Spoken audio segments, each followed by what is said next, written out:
Hey, what's going on, ladies and gentlemen? Bob here. Welcome back to Naruto Ultimate Ninja Storm 2, and today we are going to be showing off Lars Alexandersson, or Lars Alexandersson in like Swedish or something. I don't really know how to actually pronounce that. So, yeah, this is an interesting one. So, back in 2010, it might have actually been like slightly before or after its release, but Storm 2, in a cross promotion, since Naruto is also published by Namco Bandai, as well as Tekken, there's a bit of cross promotion going on since there's a lot of hype going for Naruto Storm 2, and Tekken sales were kind of slumping because there was a huge gap between Tekken 5 and 6. So what happened was there was a crossover with the new character Lars into Naruto. So this is him in Storm 2. The good news is he's actually a really neat character and really fun to use. The bad news, it's Storm 2, no training mode. No training mode, no good substitution system, can't chakra dash, have anything, nothing. This is such a waste. I really wish they kept Lars until Generations, but I understand cross promotion and everything. So I guess I can't fault him too much for that. So let's just go ahead and jump into this. I'm going to be showing off everything I pretty much know about Lars as a character and his moveset, so this will be pretty fun. Okay, so the first thing I want to mention is that Lars used to actually be my main character in Tekken for like a good 4 years, I think. I used him from Tekken 6 up until Tag 2, where I dropped him in favor of Brian and Dragunov. So I do know a lot about this character and a lot of his intricate moveset. So what I'm going to be doing is, in a rare instance of Bob actually putting effort into his Let's Plays, I'm going to be doing cross-cutting with Tekken 6 footage. So this would be pretty cool to revisit it. Anyway, so Lars here does actually take a lot of inspiration from his Tekken 6 moveset.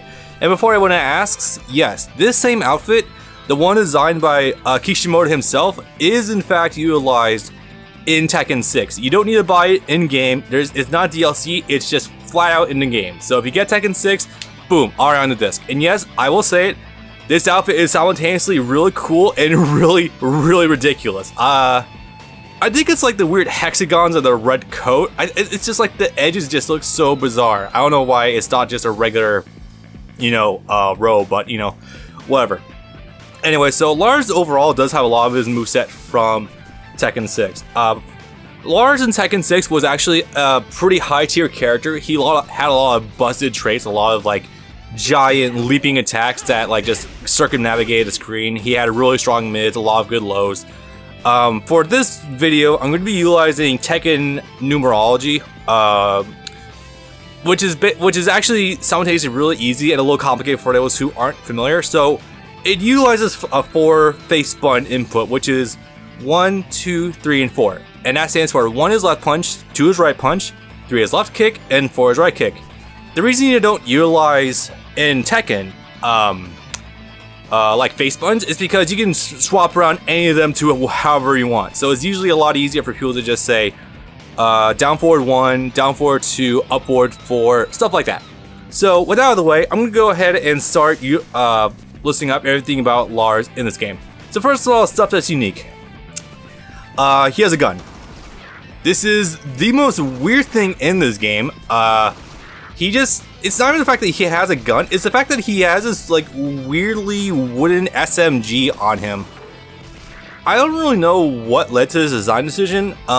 Lars does utilize like a hand pistol in Tekken 6's story mode, so it's not completely out there, but it's still a little bizarre. He has this SMG just in his back pocket. Now where it gets really bizarre is his charge shuriken. He pulls a fucking chain gun. This is somehow really cool and really, really weird. Although for the Naruto universe, not completely unfounded, there has been a lot of really weird ass weapons in this series. So something to be able to rapid fire shuriken, not the weirdest thing in the world. I mean, we already had shadow shuriken jutsu from Hero Zen, so it's not the weirdest thing in the world. Also, I just noticed he's wearing the equivalent of clogs. That's kind of bizarre. Anyway, so yeah, that's about it for like his unique stuff.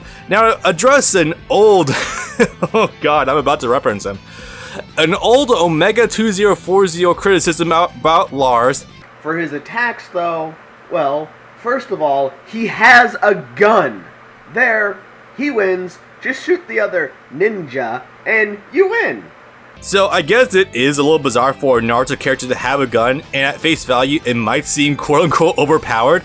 But here's the thing. This is the same series where people have Riddigon and can create planets. It's the same series where people can react faster than guns can move. It's the same series where you can throw out fireballs at willy-nilly.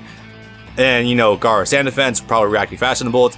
The fact that there's a gun in a Naruto universe is actually probably one of the least impressive things in this series.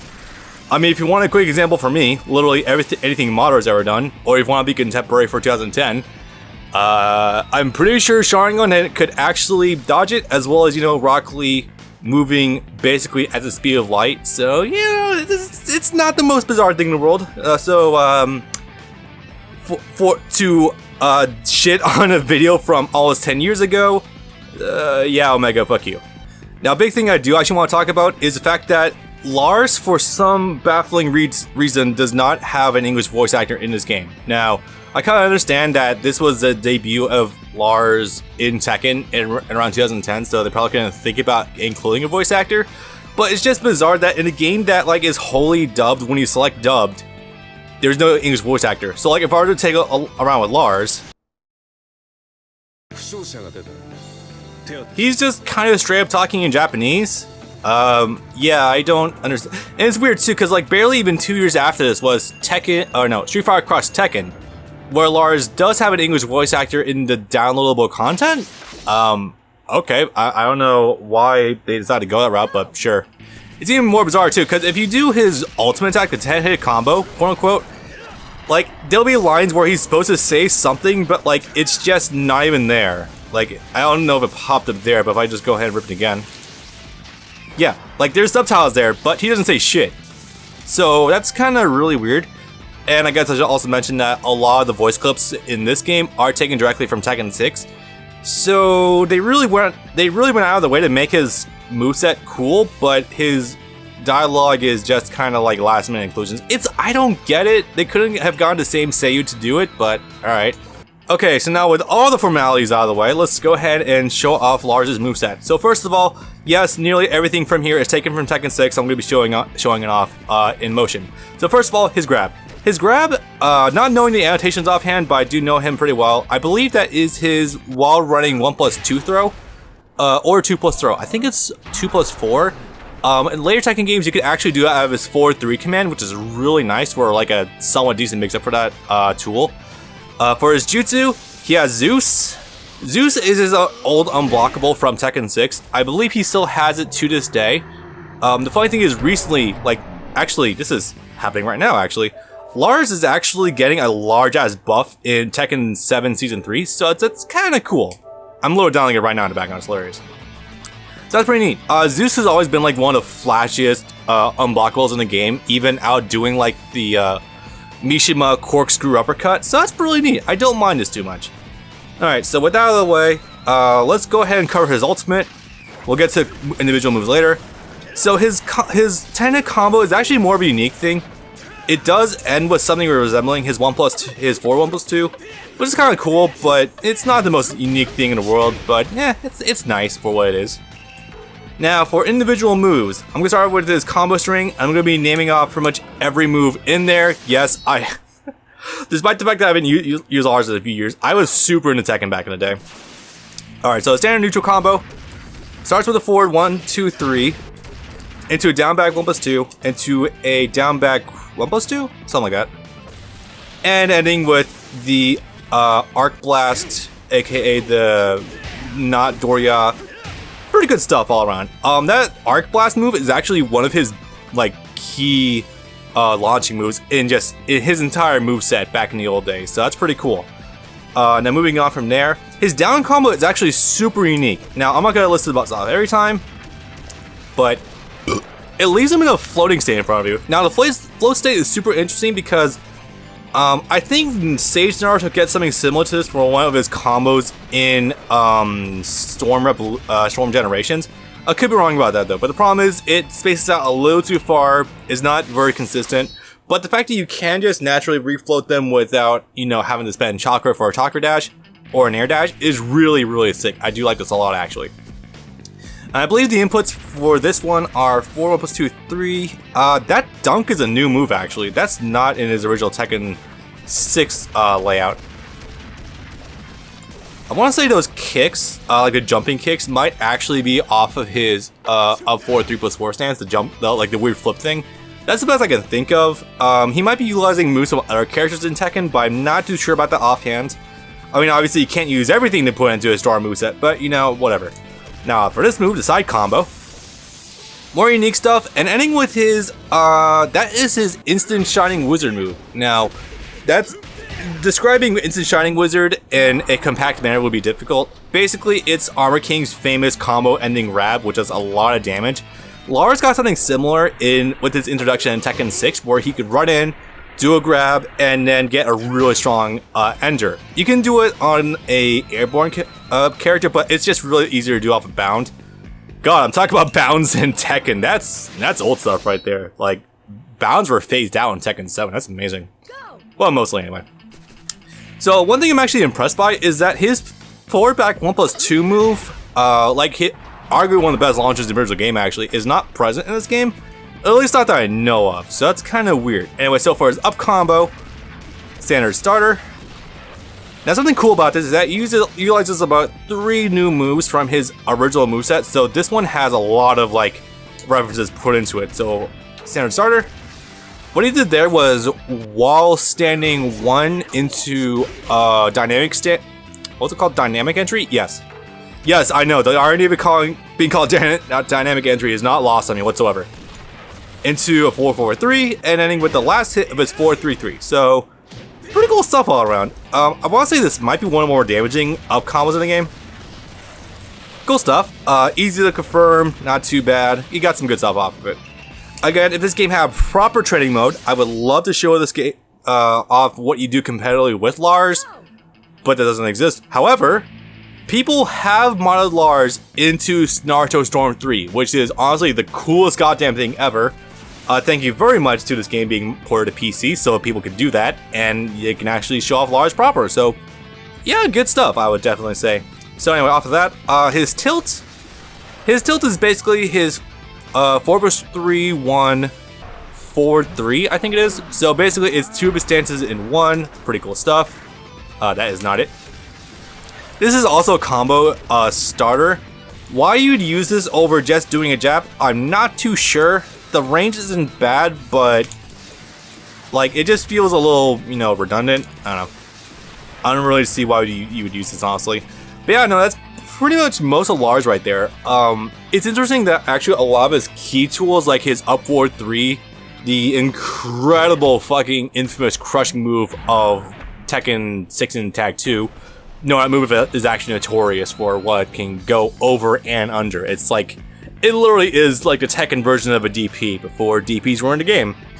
And the forward back 1+2, not 1+2, forward back 2-1, that's what it was, is not present in this game either, which is really weird because those are some of his bigger moves. Like, I'm not necessarily confused about not being in the game because they're so good in the meta, but more like they're just some of his larger moves in general that Harada did want to place emphasis on. So it's kind of weird. I don't really get why, but you know, whatever.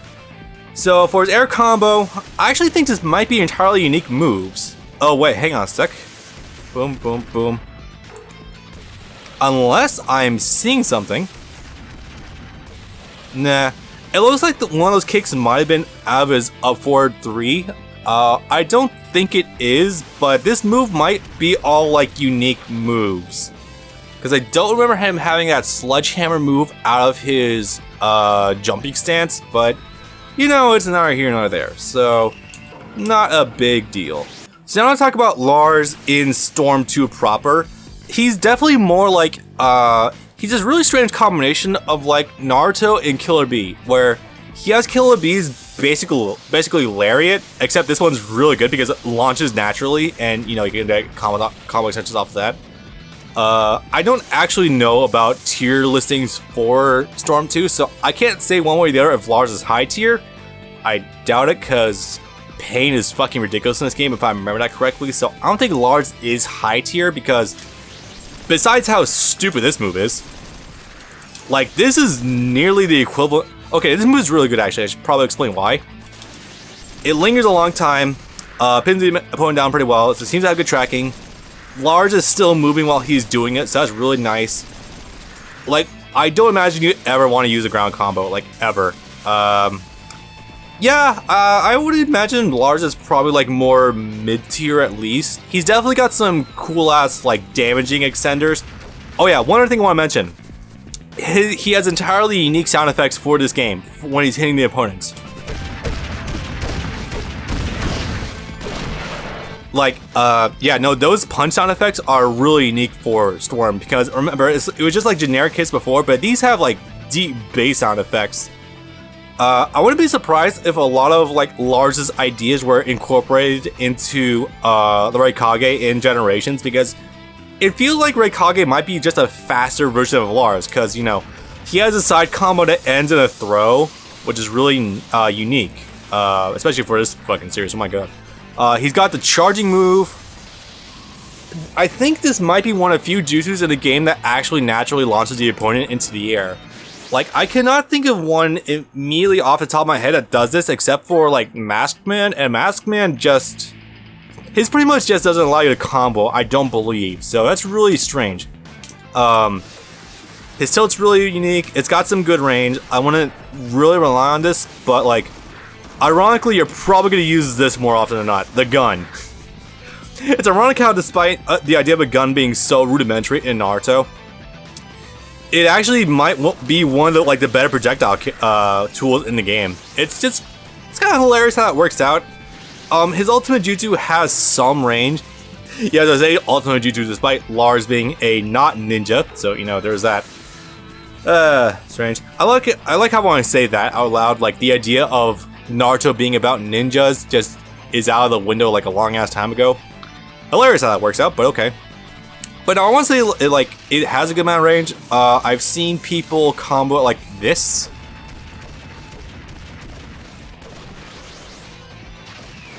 I've seen it done before. I'm pretty sure you can still do it. Oh wait, hang on a second. That last hit ends with another move he has. I want to say, I'm going to do it from a different angle. Let's see if I can't get it to work.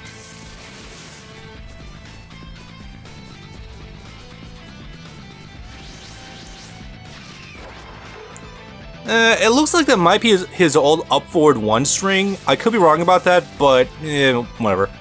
But yeah, no, I've seen people do a lot of good damaging shit off of Lars. Like, truthfully, Lars is very easy to just combo with. Hilariously, despite the sheer limitations of doing combos in the Storm game, early Storm 2, he does have some pretty cool stuff. So, yeah, Lars is really damn cool. I might have mentioned this already, but he was my very first Tekken character I ever, like, quote-unquote mained. He was also the character that got me into Tekken to begin with, because I just kind of was playing Tekken with friends. I had no idea what it was. I see this guy who looks basically like Goku. I'm like, dude, I'm gonna try him out. Why not? Giant flippy shit. Yeah, he got me into Tekken. Now, that is going to annoy some old Tekken purists because Tekken is a martial arts fighter. I do respect that fully, but, like, I had no idea what the hell I was getting into. I was more into, like, you know, Naruto Clash of Ninja shit, so this was really neat when I was playing Tekken back in the day. So yeah, that's a brief history of Lars. He's got some really cool stuff. I don't know, like, if he is really good for, like, online play, but he's still got some good stuff. And actually, his wake-up scenarios are pretty cool. Like, not too bad, all things considered. So yeah, I'm gonna go end this off with showing off his Team Super, and we'll call it a day.